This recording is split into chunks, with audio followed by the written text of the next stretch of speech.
हम हमारी ज़िंदगी, हमारी सेहत, हमारा मेंटल पीस, हमारी फ़िज़िकल एक्टिवनेस। अगर आपको याद हो तो हमने हेल्थ और सेहत को लेके और बॉडी वेट को लेके पार्ट 1 बनाया था। नहीं याद है तो ज़रूर जाके देखिएगा, ये पार्ट 2 है। जैसे कि मैंने बताया था उस वीडियो में कि हमारे जो बॉडी है ना, वो एक बैंक की तरह काम करता है।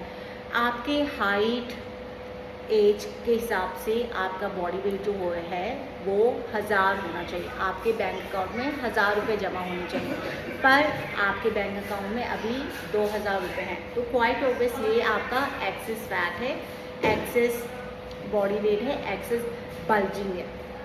और हम डेली सोमवार को भी हमने 200 रुपये डाल दिए अपने बैंक अकाउंट में, और फिर थोड़ा बहुत ब्रेस्ट वॉक करके या कुछ भी वर्कआउट करके 200-300 जितना भी हमने कैलोरी इनटेक किया है, हमने 100 रुपये का इस्तेमाल कर लिया, चीज़ें खरीद ली या बर्न आउट कर लिया। फिर नेक्स्ट डे आया ट्यूसडे, उसमें भी हमने तो कितना था, 2000 था, जिसमें कि हम ओवर वेट हैं, एक्सेस हमारा बॉडी वेट है। सोमवार को अगर आप 300 कैलोरी लेते हैं, कंज्यूम करते हैं, और उसमें से आप 100 कैलोरी का ही इन्वेस्टमेंट करते हैं, यूज़ करते हैं, तो अभी भी आपने 200 रुपये एक्स्ट्रा या कैलोरीज इनटेक कर लिया है, और वो भी ऐड ऑन हो गया है आपके एक्सेसिव वेट में।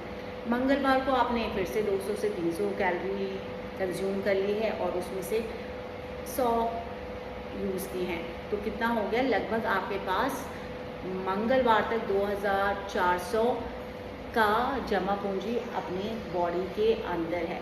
तो याद रखिएगा, जब भी हम बॉडी वेट की बात करते हैं, सेहत की बात करते हैं ना, तो हमें कैलोरी डेफिशिएंट में जाना पड़ता है, और कोशिश करनी पड़ती है कि जो हमारा जो बैंक में अकाउंट है ना, अब हम उसमें ज़्यादा पैसे की डिपॉजिशन ना करें, कम से कम करें।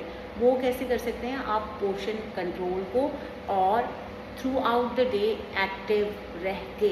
एक्टिव का मतलब यहाँ पे क्या है, एक्टिव का मतलब ये है कि आप अपने हाथ पैर चलाइए, अपने हाथ पैर ज़्यादा से ज़्यादा इस्तेमाल करिए। अगर आप ये सोचेंगे ना कि मैंने 1 घंटे जिम कर लिया, उसके बाद आप आराम से रिलैक्स करेंगे, काउच पोटैटो बन जाएंगे, फॉर श्योर आप अपना गोल कभी भी अचीव नहीं कर सकते हैं।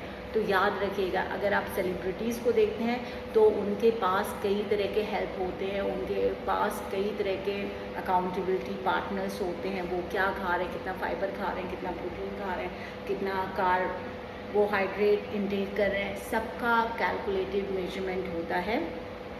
दैट इज़ समथिंग डिफरेंट, ठीक है। बट अगर हम अपने normal middle class, upper middle class की बात करें, तो हम केवल अपने बॉडी पे ही फोकस नहीं करते हैं। हमारे पास फैमिली होती है, हमारे पास बच्चे होते हैं, हमारे पास हाउस होल्ड चोर्स होते हैं, या हम वर्किंग होते हैं, तो हमें इन सारी पैरामीटर्स को भी देखना होता है, और उसके साथ साथ हमें अपनी सेहत का ध्यान, सेहत की जो भाग दौड़ है ना, वो अपनी मुट्ठी पे लेनी होती है। अगर आप ये सोचें कि कोई ऊपर से नीचे उतर के आएगा और आपको ये ज्ञान देगा या ये बताएगा कि भाई हम दुनिया में सारी चीज़ें बैलेंस कर सकते हैं, अगर हम खुद सही रहें, खुद मेंटली फिज़िकली फिट रहें, हेल्दी रहें।